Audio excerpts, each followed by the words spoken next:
ਤੇ ਜਰਾ ਇਹ ਨਾ ਕਰਾਚੀ ਦੇ ਨਾ ਗੱਲ ਵੀ ਉਹਨਾਂ ਨਾਲ उर्दू च करनी है। चलो उर्दू च कर देने हैं। बात करनी है जट साहब। चलो जी। ठीक है। हाँ जी। तो उर्दू में भाई का नाम पूछो उर्दू में। आपका नाम क्या है? मेरा तुम्हारा नाम आसिम है? आसिम है। मेरा नाम इम्तियाज है। भाई से पूछो क्या कर। आप क्या करते हैं? जॉब जॉब का दी। हाँ सही है।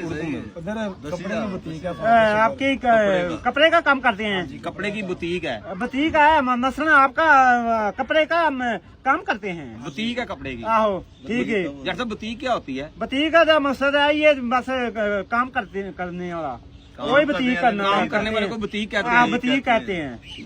ठीक है।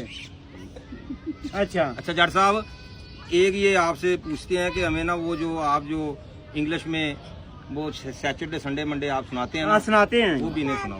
Sunday Monday Tuesday Wednesday Thursday Friday Thursday Wednesday 19 20 14 हाँ जी।